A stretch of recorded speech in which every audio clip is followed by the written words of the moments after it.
Hey everyone, welcome to Watch It Paint It. In this video, we are going to be an assembly video and we're going to be filming me assembling some Vindicators. Well, actually, I'm just going to do one because you'll get the gist from there, guys. If you have not watched my previous assembly videos, that includes that Gut Ripper and the Slit-As video, go and check those out because I'm not going to explain as much about the tools in this video as I do in those. I'm going to use what I think's best. And with that in mind, let's have a look at the tools I am going to use in this video, just so you're fully aware. And you need a pair of nippers. I'm going to use Citadel's expensive pair. I think they've got multiple pairs, but this is their pricier one. I'm going to use a scalpel, crafts knife, just to skim off any mold lines that I find. I'll use a file to file down any of the sprue nubs that we need to, or mold lines that are just harder to reach for any reason. I'm going to use some plastic glue. It was mentioned in the last video that this is not the best plastic glue available, and I actually agree with that. I do not love Army Painter's plastic glue, which is why I used their super glue more in the first video. That's why I was using that. The plastic glue,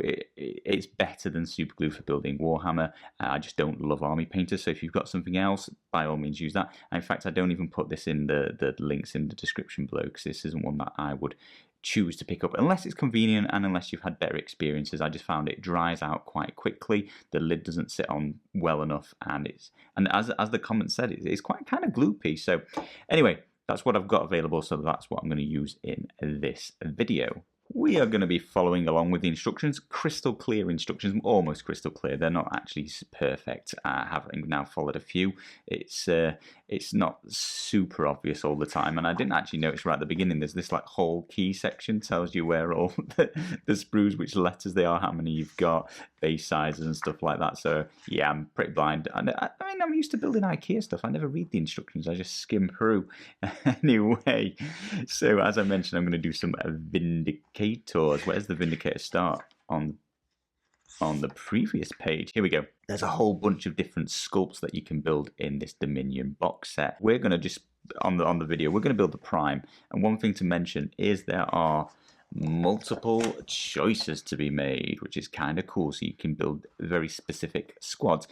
Specifically, the choice I'm going to be making is between the male one and the female one. We're going to go for the female one in this case, but there's also two choices between the stances. Let's find her. So she's over here, 7F, and I think I'm going to go with the top one. I just really like this helmet piece, and you can't achieve it without... I shouldn't say can't. A little bit of kit bashing, a little bit of modification. I bet I could get that helmet on there because there's no reason it wouldn't fit other than this is all push fit, so it's specifically designed to make these faces fit in a certain orientation. So I'm not going to mess with that, but I could fairly easily modify it if I want. Another thing to mention while we're here is there are other choices. You get to choose on this version, the 7F version. Oh, they're both 7F. On the green 7F version, you can choose two different heads. So you can have a helmet or no helmet. As I said, I'm going to go for this one, so no choice on helmet there. But I did notice the shields are identical on the back, so they fit the same way. So I am going to be able to make a choice between the pink version of the shield and the green version of the shield. There's not much in it, but this one's got lightning on it, which I just prefer, so that's what I'm going to go for. Following along with the instructions, we need 29, 33, and 30. So we've got to find those on the sprue, and that's like the hardest bit. This one seems all over the place. I did have a little look beforehand. Let's see if I can remember where anything is. Nope, as it turns out, but here's 30. I just spotted that.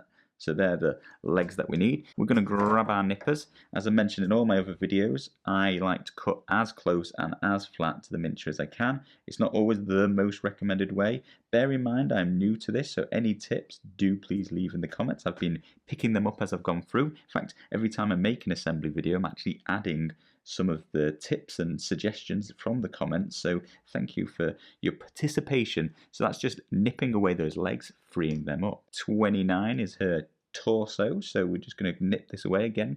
I'm going to sit it nice and flush, or as flush as I can get to that piece of armour, nip it away, nice and flush to the neck piece, nip it away, and finally nice and flush to this bit of armour and nip it away. 33 is in the middle sprue and it's this big headset. So yeah, as I mentioned, this is the orientation. That pegs point a specific way, so it's going to make her head face a specific way, so I don't really want to mess with that on this video. Again, nice and flush to that, although this doesn't matter because this is going to be hidden on the inside of the miniature. The top one you need to be a little bit more careful with because that's going to be on show. In fact, the neater you get that, the better. So this might be one you want to cut away and file down because you might end up with a flat spot. I think I did that pretty good. We're going to be able to smooth that over. Speaking of smoothing it over, let's start with this piece, seeing as I've just mentioned it. I'm going to take my craft knife. Mine's really blunt. I mentioned this in a previous video. Often you might want to use the back of the craft knife, but because mine's just dead anyway, I can use either side really, and this side's just slightly thinner, so I can get an easier access to this. And it's as simple as I'm just scraping and smoothing. It's almost like filing it down, but it's very precise, and it doesn't have, the blade's smooth and it's not rough, so I'm not creating extra scratches in this material here. So this is a perfect way of doing that, and that's it. That's now nice and smooth. Once that's got some paint on, it's going to completely disappear. And finally, we'll just check if I can see any mold lines, which I think maybe just here. So again, craft knife, just going to scrape along, just take the edge off that mold line. We'll do exactly the same process with our armor. Just make sure that little sprue notch there has disappeared. Just trim that down and make sure the armor plates on the thighs are smoothed over. Finally, we've got the legs, and I'm really just going to check for mold lines because most of the cutting was inside the miniature here or underneath the miniature, so nothing to smooth over. We're just going to give this a quick twirl, just check if there's any mold lines prominently sticking out, but I think it's okay actually. Nice clean model. Now, before we start gluing this together, we'll just take a little bit off of each of the pegs that are going to go inside. That's just going to give us a little bit more room to make sure these fit really tightly and snugly together. That was potentially a little bit too much I took off there, but the glue will hold it. Take a little bit off this peg as well. And then we just slide the legs inside the torso, catching on that peg there. And then we'll just put the head inside as well, so putting that peg in that hole there. Like I said, I cut that a little bit too thin. In fact, too small. Probably didn't even need cutting, to be honest, that one. But in that goes. And then we'll remember that I forgot to cut off the back, so we're going to find number 34. 34 is also on the middle sprue, so I'm just going to go and repeat that exact process for 34, nipping it off the sprues. In fact, those are 2 pegs, so we'll just cut those off at the peg level, and then we'll be very careful on this bit here against the armour, and that's free. Then we'll be very careful on this bit here against the armour. And here's a perfect example why you don't cut against the miniature and you should cut away to begin with, because I did say cut very, very carefully, but I actually just nipped that armour just there. See a little bit, tiny bit missing. So that is the reason, guys, that you want to cut away from the miniature and then maybe file down or nip slowly and carefully when you can access it. That can happen if you're cutting as close as I am. Now, I cut that close because I care about speed and I want the miniature done a little bit faster. That's why I do it, but this kind of thing can happen, so just to warn you guys, because you've not seen that in my assembly videos yet, because it doesn't happen that often, but it can happen. So we're going to do a little bit of gluing next. I'm going to put a smidge in this hole here, and we'll get some of this glue probably just on the arms as well. There's just not that much holding this together, so I'm going to get a little bit more on it. Now this is going to bond the plastic together, so careful where exactly you get it. I'm just going to start slightly melting the plastic, so making sure it's on the joints there. Then we're just going to click this together. I forgot to add some glue to the head bit. Whoopsie. Replace the head. And then we're just going to push this nice and snug together. Try and close up any lines and let that set for a minute or two. So while that's setting, we will go and find the next pieces. We're going to find her spear, which is 38.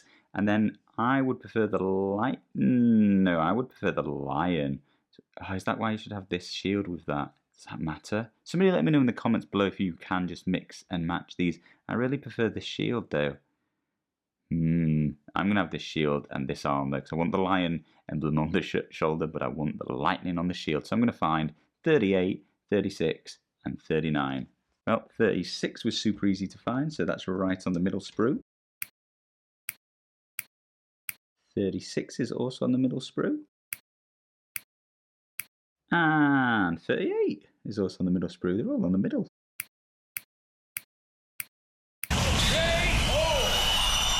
And then once again, we're just going to scrape off any of that excess sprue or any mold lines that we can find. This bit just needs a little bit of file work. And that's those pieces tidied up. So hopefully this is nice and set now. So we'll go back to gluing. Now, I say we'll go back to gluing. I'm actually not going to glue most of these bits on because I want to dry fit them so I can remove them while I am painting. This is a good example. The back of this spear is going to get in my way when I'm trying to paint down here, so just being able to remove that during the painting process is going to be a massive help. I will, however, dry fit that on for the priming part so they all get primed nicely, and that will sit in place enough to do that. As for the shield arm, I think I'm going to do something. Let's have a look. So that's not too much in the way to paint there. What about adding the shield? Adding the shield is going to make it a lot harder to get under here. So I don't think, to be honest, I haven't cut those pegs down that much. So they all fit on nice and snug. So I'm going to leave this arm detachable as well. So guys, I'm not going to glue anymore for now. Once I've painted this, I will come back and repeat that gluing step. I will cut down these pegs just to make sure they fit snugger. Although this isn't going to be a problem. There's going to be no join lines here as long as that arm gets in close enough, which you can see it does. That's pretty snug. So there's maybe really nothing more to do there. We just need to find this lovely lady a base, and she is a 40mm jobby, and in fact there's a little bit extra. We get a choice, guys. There's a little bit to put on the base. We can have 50, 51, 52, 53, 54, a little bit of decoration randomly on the base. Let me go and look what they are. Here they all are. Basically get skulls or rocks or stones underneath. So I'm going to go for this big skull. I think that looks sweet. So we'll just nip that off. We'll grab ourselves a 40mm base. Why it doesn't say it's 40mm underneath is beyond me. But it does say 7. I wonder if that links directly to the fact these are 7. And as I mentioned before, I spotted this. So you can just double check that's 40mm. Just around this notch that's going to stick into the base. And push that snugly in. In fact, I should have put some glue under her foot. Oh, the spear's going to be bothersome. It's going to keep falling off. I really, guys, don't cut this peg down if you're only going to dry fit it temporarily, because it's just not got enough to hold it in as easily. And then it's just exactly the same with the skull underneath. Add a little bit of glue. In fact, only a small bit will probably do. And then orientate it in the direction you want it to face. And there we have it. Guys, that looks absolutely sweet. Do you know what'll look better? Once it's painted. You could probably guess that that's exactly what I'm going to go and do next. But guys, if you enjoyed this video, if you found it useful, do hit like, because that sort of like and encouragement makes me go and paint this a heck of a lot faster and get that tutorial up working all day and night sort of thing. Anyway, guys, thank you ever so much for watching. If there's something you would specifically like to see assembled, do leave it in the comments below, because I'm just picking the ones that I'm going to paint essentially. But if there's something you specifically think would be difficult and would like to be shown, let me know. Thank you all ever so much for watching, and I'll see you again soon.